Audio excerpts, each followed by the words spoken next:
Halo teman-teman, pada hari ini saya akan menjelaskan tentang jurnal khusus perusahaan dagang. Jadi jurnal khusus itu adalah jurnal yang digunakan untuk mencatat transaksi yang sering terjadi dan sejenis dalam perusahaan dagang agar pencatatan lebih cepat, rapi, dan efisien. Pada perusahaan dagang, jurnal khusus dipakai karena transaksi seperti pembelian dan penjualan terjadi berulang kali.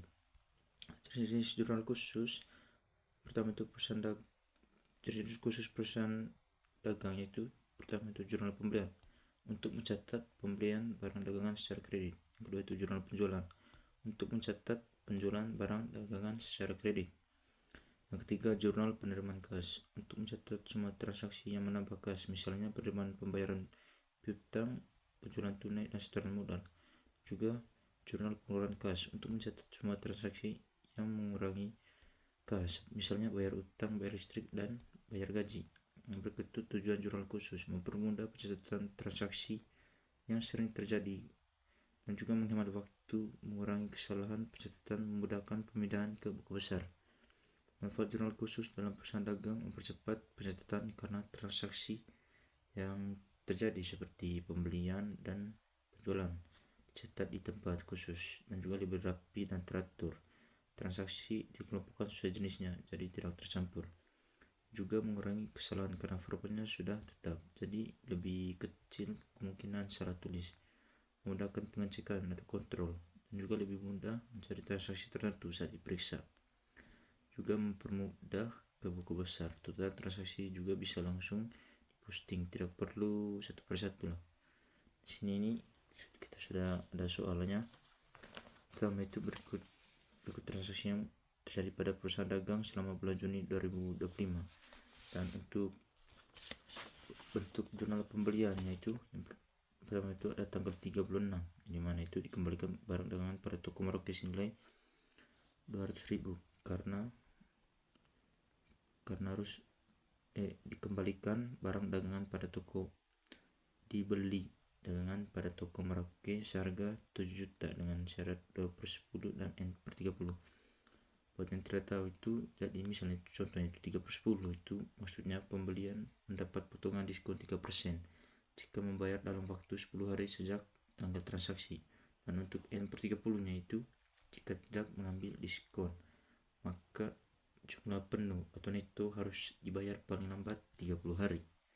Dan di sini tuh di tabelnya itu ada tanggal 36 keterangan toko Merauke, syaratnya tadi itu 2/10 dan N/30. Dan berikutnya itu kita isi di tabel itu 7 juta. Dan berikutnya juga tanggal 7 bulan 6 dibeli barang dagangan pada toko Marta seharga 9 juta, syaratnya sama masing yaitu 3/10 dan N/60. Dan di sini kita isi dia itu 9 juta di pembelian atau utang dagang. Dan 12 bulan 6 di toko Putra dengan nominal 5 dengan syarat 2/10 N/30 yaitu 5 juta. Terakhir itu 18 bulan tanggal 18 bulan 6 toko Merauke syarat 2/10 N/30, jadi dia itu 6 juta.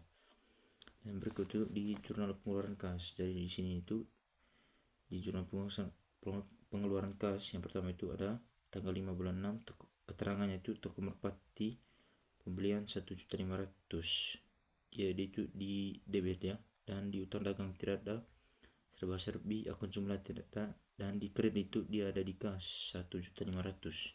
Dan tanggal 9 bulan 6 yaitu ada di toko Merauke, kita isi di debit itu di utang dagang ada 6.800.000 dan di kasnya itu 6.664 dan potongan pembeliannya itu 130.000. Yang berikutnya itu tanggal 10 bulan 6 di toko Merauke, itu di debitnya itu pembelian 700 dan kreditnya itu di kas 700. Dan di toko Marta 14 bulan 6 di toko Marta itu di debit pembelian 400 dan di kas di kredit di bagian kas itu 400. Dan tanggal 17 bulan 6 masih toko yang sama, toko Marta. Di sini itu dia punya keterangan itu dibayar utang pada toko Marta atas pembelian tanggal 7 Juni, yang dimana itu di debit itu ada di bagian utang dagang 9 juta dan di bagian kasnya itu 8.730. dan dia itu ada potongannya itu 270.000 di potongan pembelian.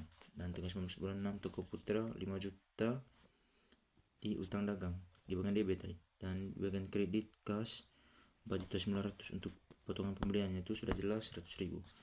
Dan di tanggal 21 bulan 6 Toko Merpati pembelian 700 dan untuk kasnya itu 700. Dan di tanggal 22 bulan 6 itu kalau kita lihat itu pemilik perusahaan mengambil uang di perusahaan senilai 200.000 untuk keperluan pribadi. Itu artinya itu dia itu di keterangannya privé ya. Dan serba-serbi di bagian akun privé, dan jumlahnya itu privénya tadi itu 200, dan di bagian kas itu 200. Dan untuk tanggal 25 bulan 6 itu biaya listrik ya, yang dimana itu di serba-serbi itu dia ada di akun biaya listrik, dan untuk jumlah itu 300.000. Dan kredit di bagian kas dia itu 300.000. Dan yang terakhir tanggal 30 bulan 6 itu gaji karyawan, yang dimana itu dia ada di seperti yang di biaya listrik tadi, dia ada di serba-serbi di bagian akun yaitu gaji karyawan, dan jumlahnya itu 16.000. Dan juga di bagian kas sama seperti biaya listrik tadi, tapi di sini dia itu 16.000 ya. Dan berikut itu bentuk jurnal penjualan, mana itu dia itu sama seperti jurnal pembelian tabelnya, cuma di sini itu tanggalnya yang beda, tanggal 4 bulan 6, tanggal 6 bulan 6, tanggal 11 bulan 6, dan 23 bulan 6. Yang mana itu tanggal 4 bulan 6 itu Toko Sejahtera syaratnya itu 30 per 30, penjualannya itu kredit ya, dia itu ada 10 juta. Dan juga tanggal 6 bulan 6 Toko Terpadu syarat 30 N per 30, yang penjualannya itu 12 juta. Dan tanggal 11 bulan 6 Toko Terpadu dengan penjualan 9 juta. Dan 23 bulan 6 Toko Sejahtera dengan penjualan 11 juta. Dan yang berikut itu jurnal pinjaman kas. Di sini tadi sama dengan pengeluaran itu, cuma di sini seperti yang sudah bilang tadi, tanggal dan keterangan juga ada bedanya, debit dan kredit juga. Nanti saya tampilkan di bagian sini.